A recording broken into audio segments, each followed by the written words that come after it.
Isheno kanafe ulfina argate. Nagabba kan ilma kan hafuura qulqulluu waaqayyo tokkoon amiin. Mallateeffachaa jirtan Magabba kan ilma kan hafuura qulqulluu waaqayyo tokkoon amiin. Magabba kan ilma kan hafuura qulqulluu waaqayyo tokkoon amiin. በስመ አብ ወወልድ ወመንፈስ ቅዱስ አሐዱ አምላክ አሜን። Fayyu ni barbaada. Kabajamtoota ija mana amantaa kanaa kan taatan abboota koo luboota, kabajamtoota icciitiin mootummaa Waaqayyoo dhaaf kan ariifattan yeroo hundaa mana Waaqayyoo keessatti utuma mana amantaa kan taatan obboloota koo gaafatoota, kabajamtoota abboota koo, kabajamtoota haawwota koo, akkasumas abaaboo mana kiristaanaatiin kan fakkeeffamtan warreen waldaa Sanbataa icciitii mootummaa Waaqayyootiin kan fakkeeffaman daa'imman maqaa Waaqayyoo isa jiraatatiin nagaa isin gaafadhaa. Akkam jirtaniif akkam isaati kana geessaniif Waaqayyoon gooftaa keenya fayyisaa keenya Yesuus Kiristoos akka baay'ina badii keenya akka baay'ina cubbuu fi daddarbaa keenya osoo hin laalin eegee tikseen hammeenya irraa hamaa irraa badii irraa osoo akka badii fi cubbuu hammeenya keenya daddarbaa yaada keenya isa hojjaa keenya osoo hin laaliniin eegee tiksee sa'aatii kanaaf yeroo kanaa kan nu ga'e maqaa isaa baraama baraatti lafaa sabiitti bahamu dhihaata akka wajjin kan ulfaatu lafaa ta'u. Maqaa isaa waamanii biraa hin haftuuti gargaarsa isheetiin adda kan irraa hin baane haadha Waaqayyo kan taate haadhummaa ishees fannoo jalatti guyyaa gaafa jimaataa karaa Yohaannisiin kan arganne halkanii guyyaa maaloo ilma koo naaf maali jettee kan Waaqayyoon kadhattu maqaa keenya qulqulleetti maalamee akka wajjin ulfaa ta'u.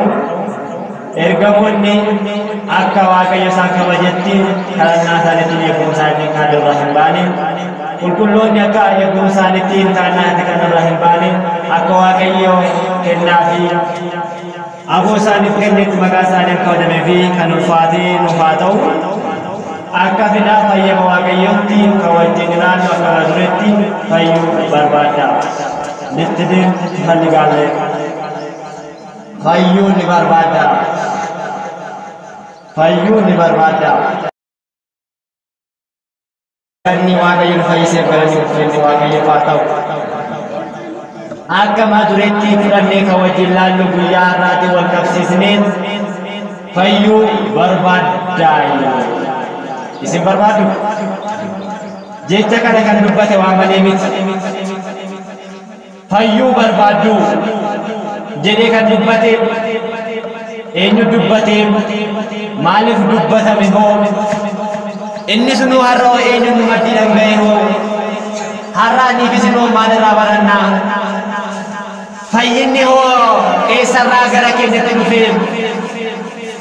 Fayyuun kun hoo isa foonitti moo isa lubbuuti laata?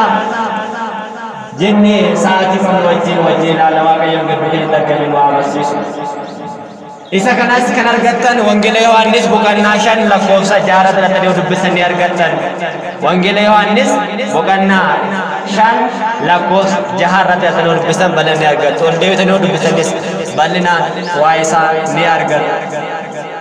Fayyuu barbaaddu? Warri barbaadne sin jedheera. Warri barbaadanoo fayyuu barbaaddu? Fayyuu barbaaddu? Baay'een keessa galleen keessa namni isaa gabaayina keessanii waliin jirtu. Fayyuu barbaaddu? Waaqayyoon duba keenya fayyina bara baraan dhufaa kennu. Kan barbaadamu kana waan ta'eef. Abbaan jecha kana dubbate eenyu dubbate eenyudhaaf dubbatame har'a naaf isiniif yoo maalidha? Guyyaan irraa guyyaa fayyisaa keenya addunyaatti yookiin madaanaadhaan jennee isa kabanisaniidha. Fayyinni kan dhufe yoo eenyudhaaf dhufe eenyurraaf dhufe ilmi namaa gizee balleessa turetti abbaa ija kanaa kan ta'e ilmi namaa itti fayyuu kan danda'u ilma namaa fayyisuu kan danda'u fayyina isa fooniitiif fayyina isa lubbuutiif kan dhufeef fayyisaa keenya gooftaa keenya Iyesuus Kiristoos jecha kana dubbate galanni ulfinni isaaf haa ta'u. Abbaa dubbii kanaa kan ta'e isaadha. Innis fayyuu barbaadu nun jedha har'a. Barbaanne taanaan garuu wanti ulaagaalee gaafatu tokko jira. Har'a fayyina lubbuu fi fayyina foonii dhiisatoo masaraa beetii tokko yookiin mana mootummaa tokko keessa galanii hojjechuudhaaf ulaagaalee baay'ee gaafatu. Ani bisinis fayyuu barbaada sana ulaagaalee isaa eeggamuun dirqamaadha. Afaan qofaan eeyyen jechuu osoo hin taane eeyyen duumaan garuu kan naaf godhisin jedhu hoggoote fayyuu dandeenya. Fayyina isa foonii bichaas ta'ina fayyina isa lubbuutis kasin gaafachaa jiru fayyina isa fooniitii miti fayyina isa lubbuutiidha. Kan nuuf lallabamaa jiru fayyina isa foonii osoo hin taane fayyina isa lubbuutiif kan dhiphannu sa'aatii fudhata. Nutis kan fayyuun nu barbaachisu nutis kan fayyuudhaaf yeroo hunda jaalannu hundumti keenya fayyuu jaalanna jedhee deebiin keenya eeyyenidha. Eeyyen jennee garuu wantoonni fayyuudhaaf nu barbaachisu baay'ee isaanii jiru kaa. Har'a guyyaa fayyisaa addunyaatti guyyaa inni anaaf isiniif jedhee fannoo irra oole anaaf isiniif jedhee makaraa baay'ee erge yeroo nammaa yeroo samoona xiqqee yeroo jedhamutti yookiin immoo torbee xiqqee yeroo jedhamutti gooftaan keenya fayyisaan keenya Yesuus Kiristoos cubbuu osoo hin qabaanne cubbuu kiyyaaf keessaniif jedhee samii irra bu'ee haadha keenya qulqulleetti dubaroo Maariyaam irra dhalatee waggaa lamatti makaraa arge hanga waggaa 30tti makaraa sarraa hin cinne jedha. Barra oolmaa isaatiif maal yoo godhe laata deebiin keenya hoo maal goone oolmaa isaatiif wanti kamiiyyuu kan nuuf hin deebisneedha. Wanta kamiiyyuu goone kan nurraa hin baanedha. Inni garuu asaaba malee yookiin immoo baasii tokko malee tola nu jaalatee jedha. Namni tokko waasaa kafaleeti miti. Namni tokko na jaalatu jedhee isaaf baasii baasetii miti. Isaaba malee kan nu jaalate, baasii malee kan nu jaalate, baasii malee kan nu fayyise anaaf isin jechuudha. Fayyinni inni dhufe sunis immoo fayyina karaa lamaatiin gooftaan keenya fayyisaan keenya kan dhufe. Tokkoffaa fayyina fooniitiif, lammaffaa fayyina lubbuutiif. Fayyina lubbuu kan inni kennaa ture keessaa warroota wangeela isaa barsiisee anaan hordofaa amantaa kana hordofaa anaanii biddeen jireenyatti namni na nyaate yookiin immoo biddeen namni nyaate bara baraan hin beela'u namni dhugaatii koo dhuge bara baraan hin dhoobatu jedhee barumsa isaa waggaa 30 irraa kaasee kan barsiisaa ture fayyina lubbuu isaaniitiif kennaa kan ture tokkoffaa kanaas. Lammaffaa immoo namoota baay'ee isaanii seexanaan rakkachaa kan turan waggoota baay'eedhaaf seexanaan kan rakkachaa turan dhibee isaaniitiin dhiphachaa kan turan waggaa 12 dhiigni isaanii kan roomaa ture isaan kanaan immoo jecha qofaan fayyine jedhee fayyisaa ture galanni Waaqayyoof haa ta'u. Isaaba tokko malee namoonni baay'ee isaanii bakka waan hunduma isaanii galaqanii hagaa abdii godhatanii dhugaasiniin jedha namni yeroo fayyaa qabu nu jaalata. Namni firri keenya maatiin keenya gizee fayyaa qabnu nu jaalata. Gizee qabeenya qabnu nu jaalata. Namni tokko garuu fayyaa dhabe taanaan fayyaa hin qabne taanaan gizee duraatiif uumame ni jibba maatii isaatti gala. Lammaffaa irratti waggaa dheeraa maatii irra taasisan maatii isaa isa jibba. Maatiin akka jibbee boodatti namni kun waaqa bichaan garuu immoo isa hin dhiisu nama kana. Waaqni keenya garuu hanga dhumaatti kan nu jaalatu. Har'a kan na jaalatu yookiin nama tokko kan jaalatanii sababa qabdan waan waasii godheef waan oolmaa sii ooleef waan rakkina keessa si baaseef sababa qabda waan jaalatteef nama tokko yookiin immoo waan tokko oolmaa tokko siif ooleef. Gooftaan garuu sababa malee si jaalata. Sababa malee na jaalata. Caljidee jaalala isaa qofaan kan hin lakkaawwanne isaayyuu jaalala daangaa qabu osoo hin taane jaalala daangaa hin qabne kani hidhamuun isa hin daangessine kan garafamuun isa hin daangessine nan garafamaa fi ijoollee kootii jedhe osoo waaqa ta'e jiru anaaf isiniif garafame anaaf isiniif jedhee fannoo irra oole anaaf isiniif jedhee boolla seene anammoo anaaf isiniif jedhee makaraa baay'ee kan arge isa kana garuu eenyumti nama beekuu hin danda'u eenyumti nama raawwachuu hin danda'u isaan ala eenyumti nama gochuu hin danda'u jaalalli isaa hammam nama jaalate laata maatiin ofii kan nama jaalanne caala jaalateetidha abbaan ofii nama hodhiise abbaa foonii haati waan nama dhiise haati foonii gooftaan keenya garuu hin dhiisne baduu ilma isaa hin jaalanne badii ilma isaa hin barbaanne ilmi namaa garuu waa sin ajaa'ibu waaqayyo yookiin immoo isaan dhiisee seexana jaalataa jedhu dhugaa sin hin jedha seexana akkamiin jaalate ana jaalate yoo ta'e yeroo baay'ee kaafamaan kun ana jaalate yoo ta'e abboommi koo eegeedha waaqan jaalannu abboommi isaa eebisaanii seexana garuu kan jaalannu kan ittiin jaalala isaa mul'isu hojii inni raawwadhalu hin jedhe hoo raawwanne seexana jaalanne seexana jaalattanii dhugaa inni hagan jaalanne jettanii hojii inni hojjedhaa isin jedhe maaf abboomamne hojjenne afaan qofaan hin jaalannu miti waaqa kan isin gaafatan hin jaalannaan afaan gubbaadhaan garuu hin jaalatte yoo ta'e hati hin barbaachisu kan isin jedhu isaa deebi'ee sobuun barbaachisu kan sobu isin jedhu isaa hin jaalanne akka jenne isa kana hin raawwanne yoo ta'e hin jaalanne seexana argitanii dhugachuu miti argitanii oolmaa oolufii miti isa namni jibbu hojii isaa ni jibbu hojii isaa kanaadha namni waaqa jaalatu abboommi isaa seera isaa qanii seera isaa hojiirra oolchee waaqayyoon jaalatee waa inni deebisee jaalate dhugaa isin jedha waaqayyoon jaalatan garuu deebisanii waaqayyoon jaalatu maal waan ta'eef abboommi isaa nama eegatu waaqa jaalate nama farqaa geeffata hin jaalate yoo ta'e akkuma Yohaannis boqonnaa 15 lakkoofsa 14 na jaalate yoo ta'e abboommi kan kuu eegi jedhee akkuma dubbate hin jaalate yoo ta'e abboommi isaa eeguun dirqamaadha afaan qofaan nan jaaladhaan garuu kan gooftaa jedhan hundi isaanii mootummaa kootti ol hin galan jedhu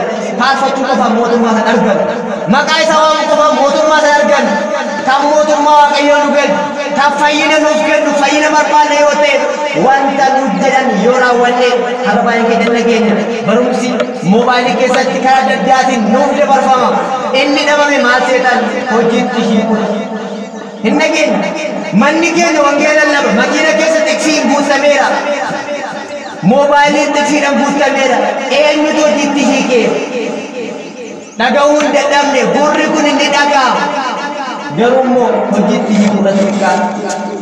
hojiitti hiikurratti kan rakkinni guddaa uumachaa jiru kanaaf fayyuu barbaanna yoo ta'e fayyinaadhaaf waaqayyoon jaalachuun dirqamaadha waaqayyoon jaalate taanaan fayyuun ulfaataadha fayyuu barbaanna yoo ta'e abboommi isaa seera isaa eeguun dirqama keenya abboommi isaa eegnee jiraachuun immoo bu'aa ba'ii nu gaafachuu danda'a rakkina keessatti jiraachuu danda'a bara gaafachuu danda'a bara kamittis yeroo kamittis waaqayyoon hunduma yeroo rakkinaatti si bira jira si laala sin gatu garuu namni waaqayyoon qabate baras rakkatus beela'us keessa tareetoo waan tokko yookiin gaarii tokko ni arga harka namaa irratti kufuu mannaa harka waaqayyootti kufuu wayyaa harka namaa irratti kan kuftee qaneelitti ulfaattee lafaatti dha'uu danda'a nama tokkotti yoo hirkatte namni sun qaneetti irratti of gattee bo'alatiin qopheessee seeraa sokkuu danda'a waaqayyoon garuu ofii isaatiin boolla seena malee siin boolla sisseessus nuti garuu boolla isaan dhiisneeti isa kana nuuf godheef dhiisneef waan biraati kan isaan boonu hoolmaan keenya isa kana laata gatiin keenya isa kana laata waaqa isa fannoora nuuf ooleef isa nu fayyiseef isa fayyina nama nuuf kenneef hoolmaan keenya kana laata hundumti keenya ofaa gaafannu maduree keetti deebine fayyuu barbaadde kan jedheen isa waggaa 38 algarra ciisa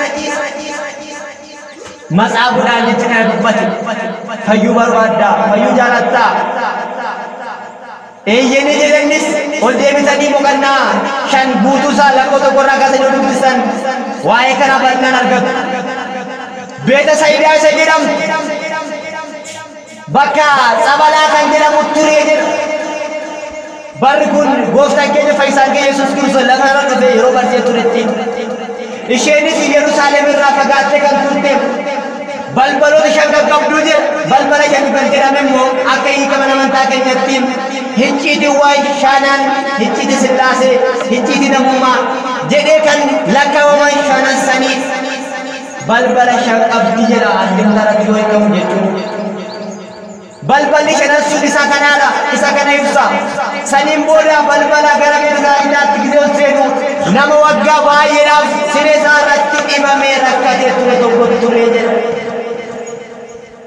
namni kunis maalidhaaf hojjetaa yoo jedhu Tsaballi tokko tureera Beetsayidaa kan jedhamu inni sun ergamaa Waaqayyoo ganama dhaqee Tsabala san eebbisee deemaa jedhu haga eebbisee deeme nama dursee Tsabala san ni fayyadu fayyina isa qabsiisa fayyina sun buutiin fayyina isa fooniti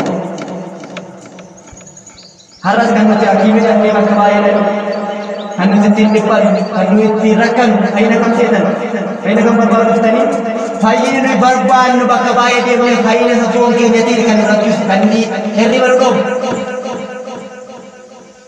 inni sin dhibbisuu qabu garuu isa kana osoo hin taane isa boru isa rakkan dibamne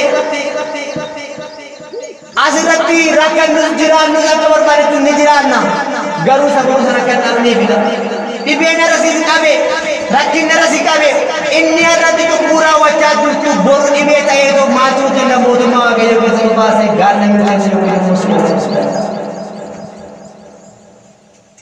sila kana ta'e innis rakka isaa foostaatiin waasin ajaa'ibu waggaa muraasa hin taane waggaa dheeraadhaaf waggaa 38dhaaf angara isaan kana maddi namoonni baay'ee isaa maddiidhaaf fayyaa turan namoonni baay'een isa maddiidhaaf fayyanii deema turan inni garuu immoo fayyuu hin dandeenye maal waan ta'eef firri isaa dhiiseera firri isaa gateera maatii isaa gateera ollaan hundi isaatu iyyuu dhiiseera waggaa baay'eedhaaf seera ciiseera nuti akkanuma waan namarraa arganu inni sanatti raawwatame naaf sirratti raawwatamu fayyadamne fagoon dhaqina laala galaato mandara keessan ollaa keessan laala eenyu akka eenyu jibbe waa inni garuu nama kana ni yaadatee jedha innis dhiisu isaa argee jedha fayyuu barbaaddaa jedhee gaafate fayyuu barbaaddaa jedhee gaafate gateessa guutti innis akka ta'e deebisee fayyuu nan barbaada eeyyanii deebii keessan maaltu deebii keessan fayyuu barbaada inni namaas maal jettan eeyyanii miti innis maal jedhee eeyyeen fayyuun barbaada garuu jedheen fayyinni isaa maal bichaa yaada ture bakka Tsabalaa bichaa dhaqeetu amma qabee fayyuu qofaadha kan inni yaada ture Tsabala ergamaa Waaqayyoo dhaqee eebbisee ganama namni jalqabaa hooseen ifayya dhibee kamirraayyuu saniin booda namni nagaggeessu hin jiru osoo nasiitti dadhuu firri koo nagateera namni hundi nagateera namni nageessu hin jiru namni gatuusa dubbateera namni nagaggeessu waan hin jirreef giseen achi ga'utti namni biraa anaan dursee dhiseera waan ta'eef anaaf fayyinni akkamii ta'a nan barbaada garuu jedhe saba kan dhiyeesse galanni mul'inni Waaqayyoof haa ta'uutti maal jedheen Tsabala deemuus hin barbaachisu waggoota baay'eedhaaf teechee rakkatteetta ka'ii siree kee baachadhu jedheen galanni Waaqayyoof haa ta'u sin hin gammachiisu nama waggaa 38 alga isaa irratti nama firrii fi namni hundi isaa dhiise nama namoonni baay'een dhiisee isaaniin dagate inni garuu maal jedheen Tsabalan deemanii wanti hundi sin barbaachisu alga kee qofaan baattadhu jedheen namni dhibamu nama waggaa 40 ture jedhe.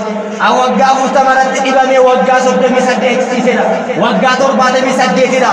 Waggaa 78 irratti namni kun foon isaa irraa dhumeera. Firri isaa dhiiseera. Nama gargaaruu qabu. Garuu inni gulbati isaa humna isaa isaaf deebisee siree kee baatanii deemee namni kun siree baatti dhiisatu deemsa shakkisiisa. Siree baachuunaafu siree waggaa 38 isa baatte karaa isaa arrammoo deemi baadhuu deemee Waaqayyo kan nuuf godhaafi. Firri dhiisus maatiin dhiisus inni hin dhiisne siree kee baatanii deemee innis baatee deeme. Nama kanarraa maal eegdan? Oo maal godhee wayyame Waaqayyo? Maal osoo godhee wayya? Oolmaa kennuu osoo oolanii wayya masaaguun gooftanaaf. Maal eegtan meeqa mataa keessanitti? Osoo sin ta'ee Waaqayyoof maal gootume? Nama waggaa 38 alga isaati irratti ciisa ture. Ka'ii deemi siree kee baatadhu. Isaa banaaf hin kennini. Wanta tokko sirraan barbaadu siree kee qofa baatadhu deemi jedhee jedhe. Isa kanaafi deebiin keenyaaf keessan maal ta'a laata? Ana osoo ta'ee laate Waaqayyo maalan godha laataadhaan ofii keessaniif deebima ofii deebisa. Ofuma keessaniif mataa keessa wajjin haasaa. Inni sun garuu waan ani isinitti hima. Nama kana godheef Waaqayyoof inni waan biraa kan deebisee godheefidha masaaguun. Sin ajaa'iba. Nama kana godheef silaa Waaqayyoodhaaf maal godhatanii yaadan akka mataa keessanitti baay'een keessatti ilmaamuu dandeechan. Kaan maal godhaa? Manuksee ta'ee Waaqayyo wajjin jiraata yookiin Waaqayyo duuba deemee barumsa dhaggeeffata. Deebisee immoo gadi deemee barumsa barsiisa. Mana amantaa deemee waan gaggaarii jettanii yaaduu dandeechan. Inni garuu kanaaf itti kan hojjetu. Waggaa 38 alga isaatirraa kaasee nama deeme kun garuu inni kan raawwate waan biraati. Waan hin barbaachifne kan raawwate. Nan gabaabsa. Yeroo baate guyyaan kun jedha guyyaan kun guyyaa gaafa qidaame ture jedha. Kaan dura kaan ture waa'ee gaafa qidaame akkamitti yookiin sanbata xiqqaa san dursata. Warra Yihudaa maddiin sanbanni baay'ee kabajama. Alga baachuu hin danda'u waan ta'eef. Maal jedheenin guyyaa kana eenyutu alga baadhu deebisiin jedhee. Maama alga baatta seera maaf cabsita jedhanii gaafatan.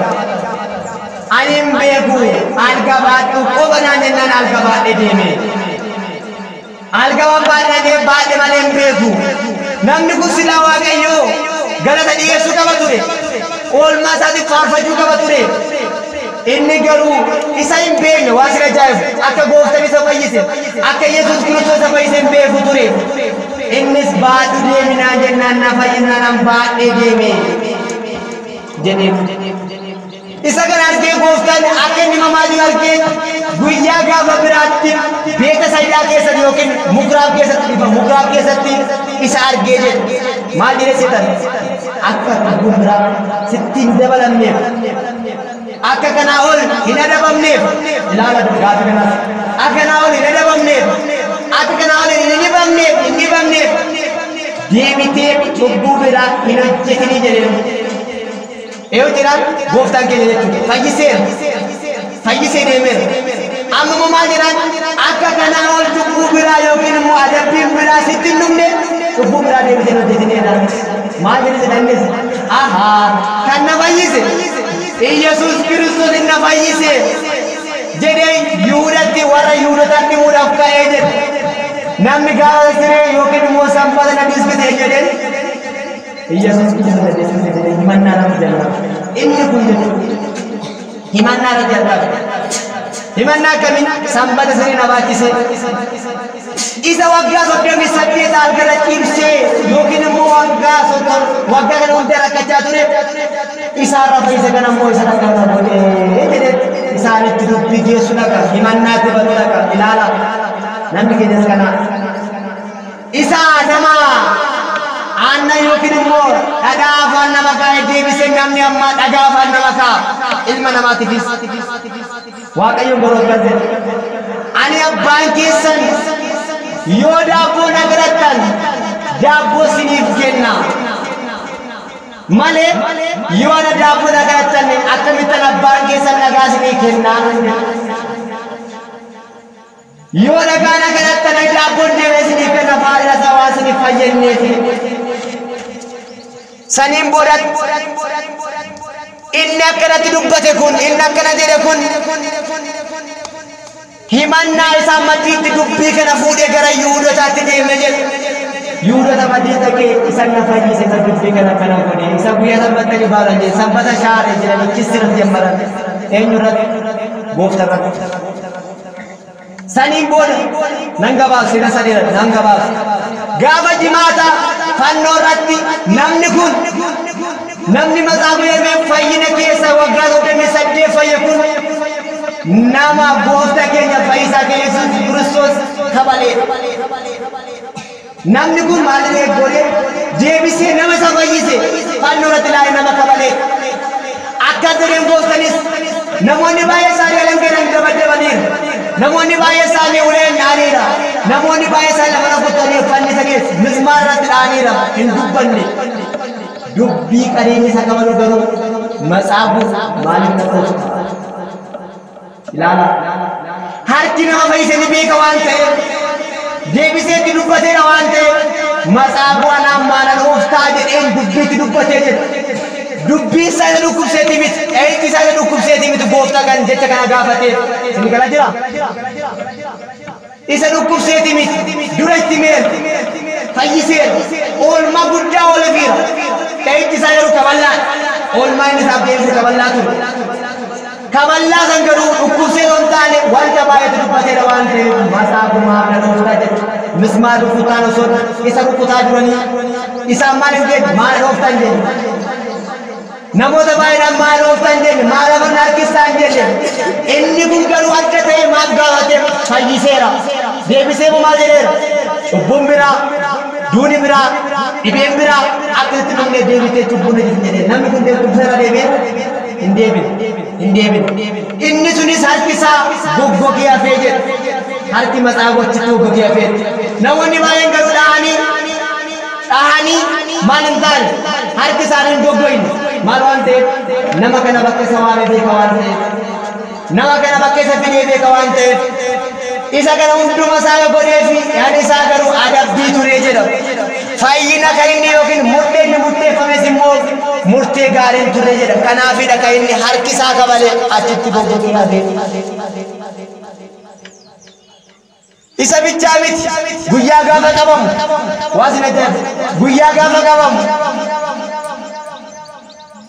gaara gubbaatti yeroo inni kannaa geessutti Phexros gurra isaa irraa muree ture jala loltuu Ayuud keessa jira gurra isaa irraa murraan eewu muree Phexrosin maal jedheen maaliif murtaa hin barbaachisu har'a guyyaa sanattiidha murus hin barbaadne gurra isaa jalqabaa kana fayyisee jedhe gurra inni irraa muree kana deebisee fayyisee jedhe akkaan qabee inni sun garuu innis immoo nissaa galee deeboo sun gaana isarratti yoo kenne dhahicha baayisaa ture jedhe kanaadha keenya oolmaa